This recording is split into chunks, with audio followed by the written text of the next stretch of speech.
Hello everyone, good afternoon, नमस्कार। JEE में 2025 session 2 की फॉर्म फिलिंग का प्रोसेस चल रहा है।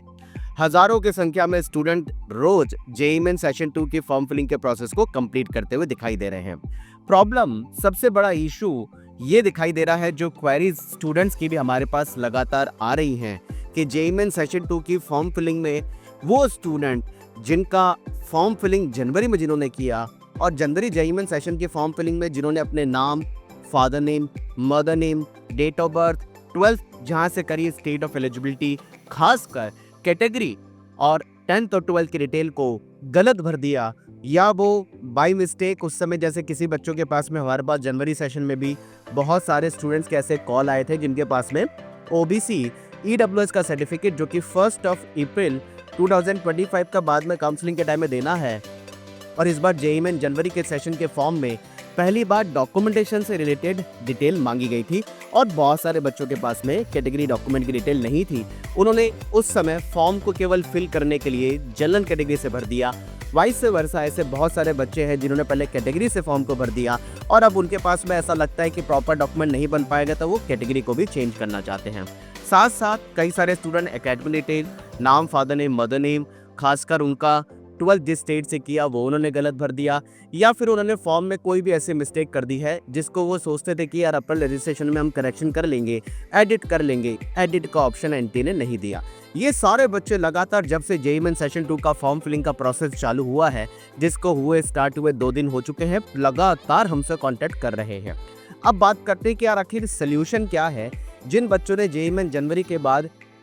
अप्रैल के लिए रजिस्ट्रेशन करना है और जेईई में जनवरी में उन्होंने मिस्टेक कर दी है, वो एडिट नहीं कर पा रहे, तो उनको क्या करना है। वाइस वर्सा सारे वो स्टूडेंट जिनको जेईई में जनवरी जिन्होंने एग्जाम दिया और जो अपने स्कोर से सेटिस्फाइड नहीं है, और मैं समझता हूँ 99.9% बच्चा जेईई में जनवरी देने के बाद में अप्रैल का फॉर्म जरूर भरता है, अप्रैल का एग्जाम जरूर देता है। आखिर उनको करना क्या है। सबसे पहले बात, वो स्टूडेंट जिन्होंने जनवरी जेईई में दिया हुआ है, उनका एप्लीकेशन नंबर 250310 से है, उनको अपने पुराने एप्लीकेशन नंबर और डेट ऑफ बर्थ से ही लॉगिन करके फॉर्म को भरना है। क्या आप जानते हैं, इस साल फॉर्म फिलिंग के प्रोसेस को एनटीए ने इतना ज़्यादा सिंपल कर दिया है कि स्टूडेंट्स जिन्होंने जेईई में जनवरी दिया है, जैसे ही वो ऑलरेडी एग्जिस्टिंग कैंडिडेट पे जाकर के अपने एप्लीकेशन नंबर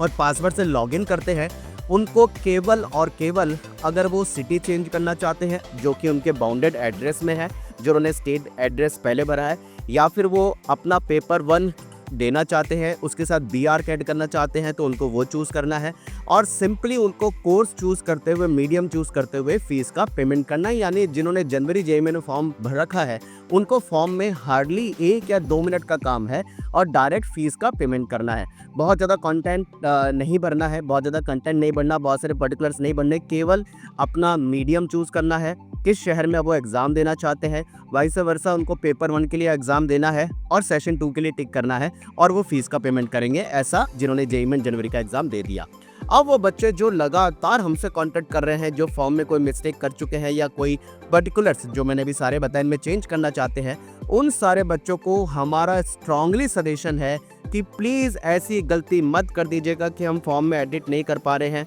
चलिए हम नया रजिस्ट्रेशन या न्यू कैंडिडेट की तरह फॉर्म को फिल कर देते हैं। क्या आप जानते हैं, अगर आप न्यू कैंडिडेट की तरह फॉर्म को भरते हैं तो आपका अप्रैल के लिए नया एप्लीकेशन नंबर जनरेट होगा जो कि 250320 से स्टार्ट होगा। अगर आपने जनवरी जेईई में दिया हुआ है और अगर आप बाय मिस्टेक ऐसी गलती कर देते हैं कि अप्रैल रजिस्ट्रेशन के लिए न्यू कैंडिडेट करके फॉर्म भरते हैं, तो आपके 2 एप्लीकेशन नंबर जनरेट होंगे और दोनों एप्लीकेशन नंबर जनरेट होने पर आपका रिजल्ट नहीं डिक्लेयर होगा। एनटीए ने क्लियर किया हुआ है, जिन बच्चों ने जनवरी जेईई में दिया हुआ है वो अपने एप्लीकेशन नंबर से ही फॉर्म को भरे, पासवर्ड से ही फॉर्म को भरें। अगर वो नया एप्लीकेशन नंबर जनरेट करेंगे तो एक बच्चा है और यूनिक कैंडिडेट अगर एक है और उसके 2 एप्लीकेशन नंबर होंगे तो वो 2 यूनिक कैंडिडेट की तरह काउंट होगा, उसका रिजल्ट फैच नहीं होगा, क्योंकि गवर्नमेंट ने क्लियर कर रखा है कि आपका जेईई में जनवरी का रिजल्ट आएगा एप्लीकेशन नंबर से, आपका अप्रैल का रिजल्ट आपके उसी एप्लीकेशन नंबर से आएगा, तभी ही आपका डेटा फैच होगा और आपके हायर एनटीए स्कोर के हिसाब से ऑल इंडिया रैंक आएगी। क्योंकि पिछले साल भी हमने ये प्रॉब्लम देखी थी, बहुत सारे बच्चे थे सामने आए थे जिनको करेक्शन करना था, लेकिन कुछ करेक्शंस नहीं करने के कारण नया एप्लीकेशन नंबर से फॉर्म को भर दिया और उनका रिजल्ट डिक्लेयर नहीं हुआ था। हम स्ट्रांगली आपको सजेस्ट करेंगे, भले करेक्शन नहीं कर पा रहे, थोड़ा सा वेट करते हैं,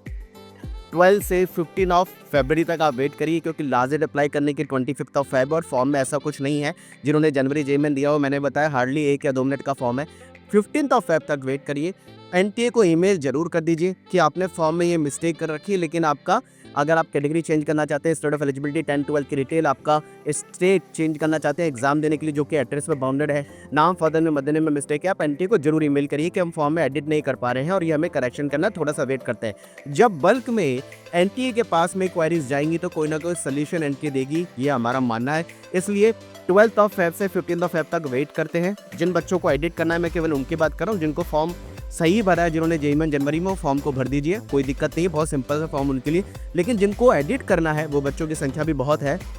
मिस्टेक जिन्होंने फॉर्म में कर दी है, खासकर कैटेगरी को लेकर के बहुत बड़ी प्रॉब्लम उस समय बच्चों के साथ आई थी, डॉक्यूमेंट नहीं था और सर्टिफिकेट डिटेल नहीं भर पा रहे थे, जनरल से फॉर्म भर दिया। प्लीज़ ऐसे सारे बच्चे थोड़ा सा वेट करिए, एनटी को इंटीमेट करिए और फॉर्म को 12 से 15 ऑफ फेब के बाद ही भरिए, क्योंकि फॉर्म बहुत ईजी और लास्ट डेट 25 ऑफ फेब तक है। अभी तक जो एग्जैक्टली पता चल पा रहा है 10 to 15,000 के आसपास नए unique candidate JEE main session 2 के लिए जुड़ चुके हैं, जिन्होंने जनवरी जेईई मेन नहीं दिया। और ऐसा लगता है पिछले सालों के ट्रेंड को देखते हुए करीबन इस साल जेईई मेन 2025 के लिए 15 लाख से ऊपर बच्चा जाएगा, क्योंकि 13,70,000 बच्चा पहले ही फॉर्म को भर चुका और ट्रेंड को देखते हुए 2 लाख बच्चा मिनिममली न्यू यूनिक कैंडिडेट की तरह एड ऑन जेईई मेन की सेशन में होता है। कमेंट बॉक्स में लिखिए अपनी क्वारीज, लगातार आपके बीच जुड़ते रहेंगे। जैसे ही response sheet, recorded response sheet, आपके क्वेश्चन पेपर और प्रोविजनल आंसर की आएगी, आप अपने मार्क्स कैलकुलेट करेंगे, हम आपके बीच जुड़ेंगे, आपको एक्जैक्टली बताएंगे आपके कैलकुलेटेड मार्क्स पे आपकी क्या परसेंटाइल आएगी और उस पर्टिकुलर परसेंटाइल पे आप कौन से एनआईटी, ट्रिपल आईटी या जीएफटीआई में कौन से ब्रांच में मिल पाएगी और आगे कौन कौन से फॉर्म्स आपको भरने हैं। Wish you all the best. नमस्कार।